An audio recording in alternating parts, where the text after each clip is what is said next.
Let me read to you a passage from the 23rd chapter of St. Matthew's Gospel, verses 13 to 22.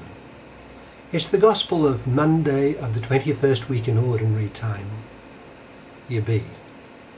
St. Matthew writes, Jesus said to the crowds and to his disciples, "Woe to you, scribes and Pharisees, you hypocrites! You lock the kingdom of heaven before men.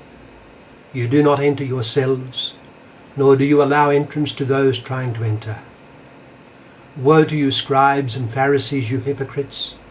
You traverse sea and land to make one convert, and when that happens you make him a child of Gehenna twice as much as yourselves. Woe to you, blind guides, who say, if one swears by the temple it means nothing, but if one swears by the gold of the temple one is obligated.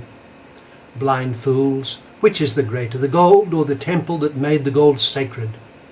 And you say, if one swears by the altar, it means nothing. But if one swears by the gift on the altar, one is obligated. You blind ones, which is greater, the gift or the altar that makes the gift sacred? One who swears by the altar swears by it and all that is upon it. One who swears by the temple swears by it and by him who dwells in it. One who swears by heaven swears by the throne of God and by him who is seated on it." That's from Matthew chapter 23, verses 13 to 22. Among other things, it speaks of the importance and significance of personal influence. You know, one of the striking things about various species of animals is the bond that they can develop with man. I remember reading of how a family had been picnicking near a river, and for just a few moments the parents left their infant, for all seemed safe.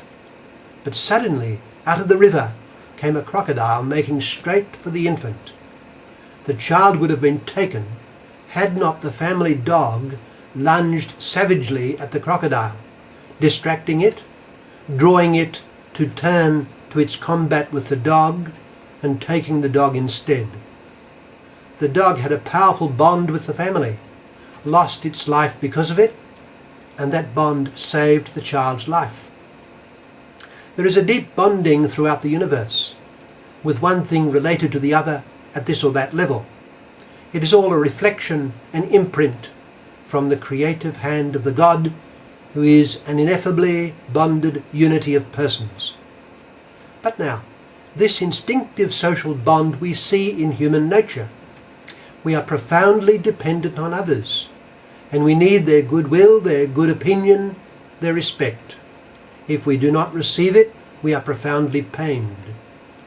Not only does this human respect constitute an important factor in what we do, for we are very reluctant to do anything which might lead to the loss of it, but it means that what we do has an effect on others.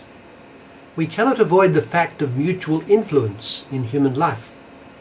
Whichever way we choose to go, we shall influence someone to follow along that direction. This bonding and consequent influence is a law of human living, and the entire phenomenon has to be carefully considered by everyone. I remember at the start of my priestly formation, we were warned time and again against the danger of human respect, which is to say, the effect of one's natural desire for the good opinion of others, especially others who cared little for God and his law. Conversely, though, it means that each person must have a careful eye to the influence that he may be having on others simply by virtue of example.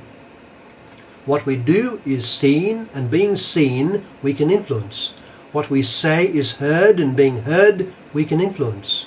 What we are inevitably has an effect on the direction of the world of our own little sphere of life, and that will amount to an influence. In our Gospel today, our Lord condemns the Pharisees for the direction that their influence gave to the lives of others.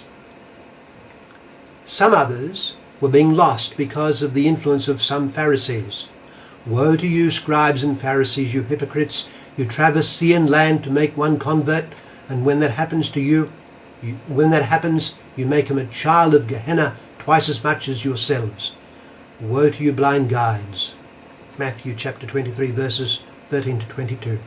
Too few of us consider the direction of our influence on others, which is to say, the direction that others will take as a result of the influence we might be exerting on them.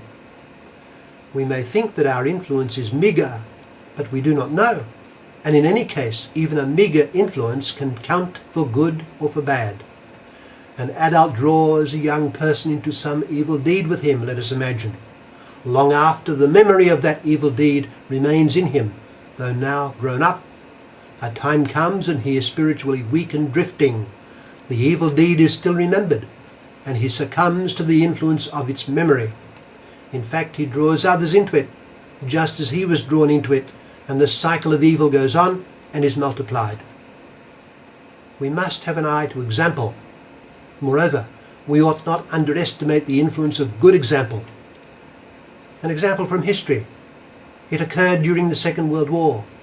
In an infamous concentration camp, there was an escape of many prisoners, and the German officialdom determined on reprisals as a deterrent. Several were to be shot, several prisoners, and one who was arbitrarily selected broke down in uncontrollable grief, shouting out that he was leaving a wife and children. But no, he had to go. Suddenly, from the ranks of the prisoners, one quietly stepped forward and spoke to the selecting officer. He wished to take the man's place. "Who are you?" the officer asked. "Father Maximilian Kolbe," was the answer, and the offer was quietly accepted. That priest had a history of heroic dedication, and years after his execution he was canonized. But imagine the effect of his example on his fellow prisoners, and the effect of his example on the generations to come because of his canonization by the Church. His example will lead others to heaven. Let us be very aware that as we are, so shall we act and speak. As we act and speak, so shall we influence. As we influence, the world will improve or decline. We are our brother's keeper. We must be sure that at our judgment, there is no one who is eternally lost because of our bad example. Rather, let us do all we can to ensure that because of the direction we chose to take each day, others now live forever with God in heaven.